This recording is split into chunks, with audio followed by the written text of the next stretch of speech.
Fortress is an archival product.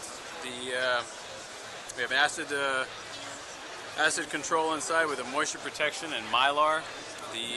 There's an atmospheric pressure gauge with the gaskets on the side, which fits to the exact thickness of the book. We have a Silver Age book.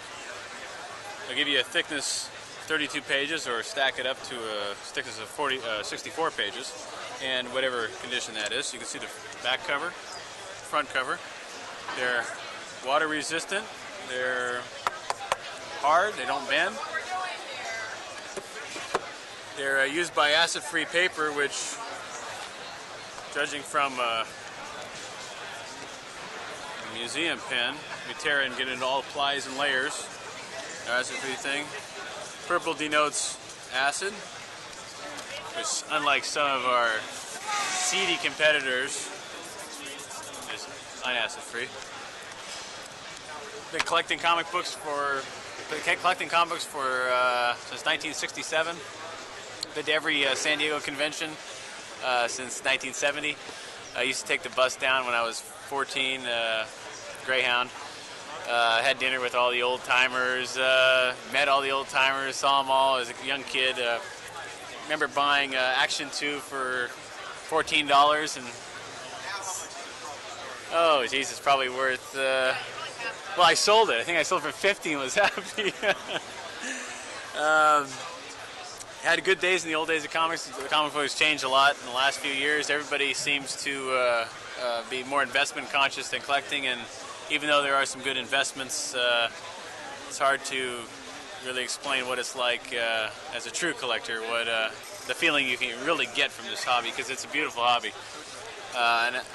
I'm lucky enough to have a product where it can keep me in and go to shows and see artists and comic books and all the those type of things, and the old friends. Oh, definitely, yeah. Well, you got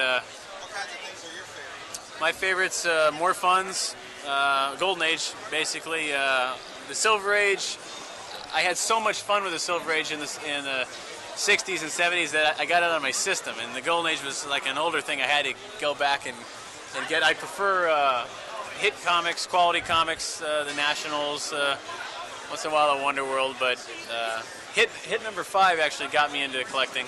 Seeing a Lou Fine cover started me off, and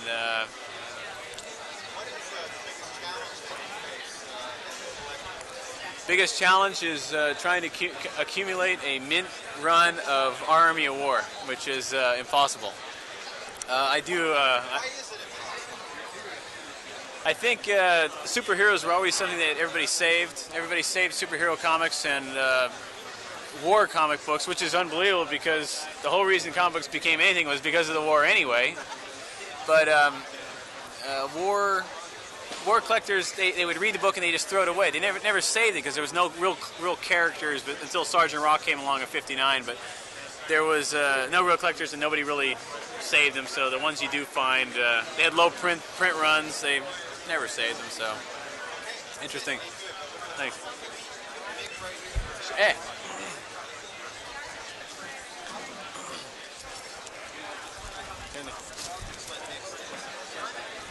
I want you out of there. You're out of there. Bye.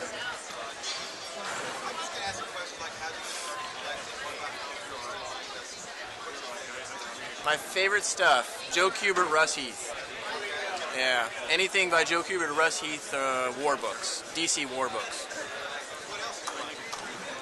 I like Brave and the Bold.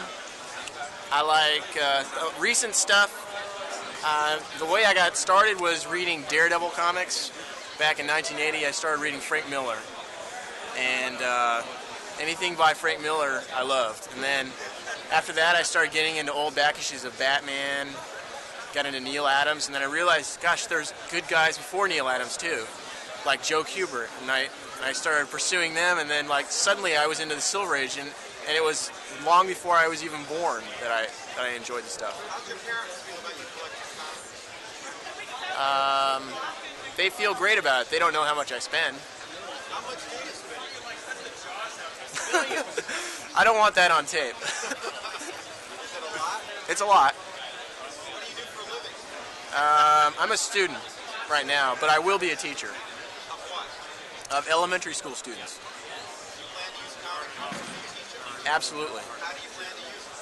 Well, we're going to be doing some creative writing, and I'm sure we're going to be using comic books in the sense so we can get kids to draw panels and tell a story. And that's basically how I think of using it. I haven't really used that yet. I'm going to be taking second grade this next semester, and I'm going to experiment with it.